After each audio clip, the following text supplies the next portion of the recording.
নমস্কার শ্রোতা বন্ধুরা, সুষমার গল্প বাড়িতে আপনাদের সুস্বাগতম। আমার ভিডিওগুলো যদি আপনাদের ভালো লাগে তাহলে একটা সাবস্ক্রাইব এবং লাইক করতে ভুলবেন না কিন্তু। চলুন তাহলে শুরু করা যাক। ভাই, মেয়ে হলেই ভালো হতো বুঝলি। মেটারনিটি লিভ কাটিয়ে উঠতে না উঠতেই আবার ছুটি। তোমরা শুধু খেটেই মরো। আমি তো ভাই 4-5টা বাচ্চা নিতাম, তারপর শুধু ছুটি আর ছুটি। তিয়াশা বুঝলো ওকে উদ্দেশ্য করে কথাগুলো বলছে ওর কলিগরা। ধীর কণ্ঠে বলল, দাদা 2 দিন ছুটির দরকার ছিল, বাচ্চাটা অসুস্থ হয়ে পড়েছে। ম্যানেজার স্যার বললেন আপনাদের কাছে জানাতে। ছুটি যখন নেবেনি জানিয়ে আর কি হবে, আমরা তো আর আপনাকে বারণ করতে পারি না। চুপচাপ বেরিয়ে এলো তিয়াশা। ও জানে মেটারনিটি লিভ কাটিয়ে আসার পর সত্যিই মাঝে মাঝে ছুটি নিতে হচ্ছে ওর।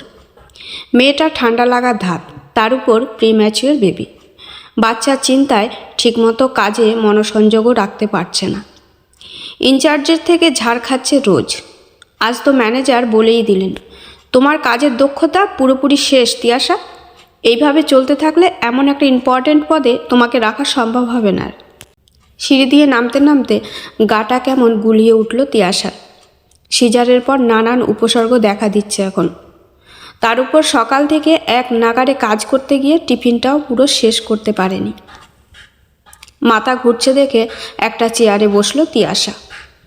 দেখলো একটা কাপল বসে আছে, একে অপরের সাথে খুনসুটিতে মত্ত। মেয়েটা বলছে, আমি তো রান্না তেমন ভালো পারি না, তোমার মা রাগ করবে না তো আবার? ছেলেটা বলল, দূর পাগলি, আমি আছি তো, দুজনে মিলে ম্যানেজ করে নেব। তিয়াশা সব শুনে মনে মনে বলল, বিয়ের আগে আমিও এমনটা শুনেছিলাম, বিয়ের পর সব বদলে যায় বোন। তারপর চলল অটো স্ট্যান্ডের দিকে। অটোতে উঠে ভাবতে থাকলো আজ রাতে কি রান্না করবে। অটো থেকে নেমে বাজার সারল তিয়াশা। রিক্সাওয়ালা বলল, দিদি কোথায় যাবেন? তিয়াশা যাব না বলে হেঁটে চলল বাড়ির দিকে। 2 হাতে 2টো ভারী ব্যাগ নিয়ে চলতে কষ্ট হচ্ছিল তিয়াশার। কিন্তু ওই 10 টাকা তো বাঁচবে। মেয়ে হওয়ার পর সংসারে খরচ বেড়েছে, ওর ভবিষ্যতের জন্য সঞ্চয়ও করতে হবে। তিয়াশার বর জয়ের মাইনের বেশিরভাগ টাকাটাই চলে যায় ফ্ল্যাট আর বাইকের লোনের কিস্তি মেটাতে। পুরো সংসার চালানোর দায়িত্ব তিয়াশার। তিয়াশা ঘরে ঢুকে ব্যাগ রাখতে না রাখতেই শাশুড়িমা বলে উঠল, তোমার মেয়ে তখন থেকে কেঁদেই চলেছে, নাও তুমি সামলাও এখন। সারাটা দিন মা হয়ে তো আর কোনো ঝক্কি সামলাতে হয় না। আর আমার হয়েছে যত জ্বালা, বুড়ো বয়সে আর কত দিক সামলাবো। কেমন মাগো তুমি, বাচ্চাকে ছেড়ে থাকো কি করে? আমি তো আমার ছেলেকে একবারের জন্য চোখের আড়াল করতাম না। তিয়াশার খুব বলতে ইচ্ছে করছিল, চাকরিটা না করলে খেতে কি, কিন্তু নিজেকে কোনো রকমে সামলে বলল, আমি তো একটা লোক রাখতে চেয়েছিলাম তিন্নিকে দেখার জন্য, তুমি তো রাখতে দিলে না। ওসব ছাড়ো, মায়ের দরদ কখনো মাসি বোঝে না। এবার চাকরি ছেড়ে বাচ্চা মানুষ করো। তিয়াশার 2 চোখ ভরে জল এলো। এই মানুষটাই একটা সময় বলেছিল, তোমার বাচ্চা বড় করার সব দায়িত্ব আমার। আর আজ সব কিছু বদলে গেছে। রাতে তিন্নিকে কোলে নিয়ে রান্না করছিল তিয়াশা। জয়ের গলা শোনা গেল, কি গো এত দেরি হয় রান্না করতে? বললেই পারতে, বাইরে থেকে খেয়ে আসতাম। তারপর রান্নায় নুন বেশি নিয়েও দেখলো স্বামী শাশুড়ি বেজায় বিরক্ত। তিয়াশা বলল, তিন্নির ডাক্তারের কাছে কাল সকালে অ্যাপয়েন্টমেন্ট আছে, তুমি কি সাথে যাবে? জয় বলল, একটা দিনই তো সপ্তাহে ছুটি পাই, যেতে আর ইচ্ছে করে না। শাশুড়িমা বলল, একটা দিন আমার ছেলেটা একটু ঘুমাবে না শান্তি করে? তিয়াশা বলল, তিন্নির প্যাম্পার্স পরে পরে পেছনে পুরো লাল লাল দাগ হয়ে গেছে।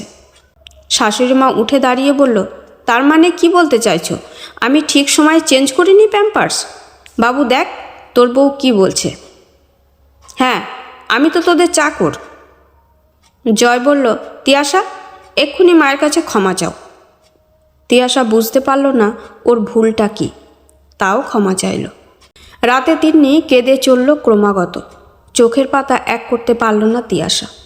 অথচ ওকে হতবাক করে জয় বলল, প্লিজ বাইরে গিয়ে ওর কান্না থামাও, আমাকে একটু ঘুমাতে দাও। অফিসে অনেক স্ট্রেস গেছে আজ আমার ওপর দিয়ে। তিয়াশা যে কেমন আছে কেউ খোঁজ রাখেনি একজন ছাড়া, সেটা তিয়াশার মা। ফোনের অপর প্রান্ত থেকে যখন মা বলেছিল, কিরে মা, শরীর কেমন আছে, খেয়েছিস সময় মতো? তিয়াশার মনে হয়েছিল তার কথা ভাবার জন্য অন্তত একজন তো কেউ আছে। তিয়াশা সময়ের সাথে সাথে মানুষের বদল দেখে শিউরে উঠেছে, বুঝেছে ভাবনা আর বাস্তবতা কতটা কঠিন। এইভাবে দিন কাটতে লাগলো। দিন যত এগোলো সংসারে যেন অশান্তি বাড়তে থাকলো। এখন জয়ও চাকরিটা ছেড়ে দিতে বলে রাগের মাথায়, আগে পিছে কিছু না ভেবেই। তিয়াশার ধৈর্যের বাঁধ ভেঙে যায় মাঝে মাঝে। মুখের ওপর উত্তর দিলেই শুনতে হয় সম্পর্কটা টক্সিক হয়ে গেছে, মিউচুয়াল ডিভোর্স করে নিই চলো। অথচ এই জয়ই ওকে একদিন একটা সুন্দর সংসার গড়ার স্বপ্ন দেখিয়েছিল। একটা ছোট্ট বাচ্চা পরিবার পাবে না, বাবার ভালোবাসা থেকে বঞ্চিত হবে, তা কখনোই চায় না তিয়াশা।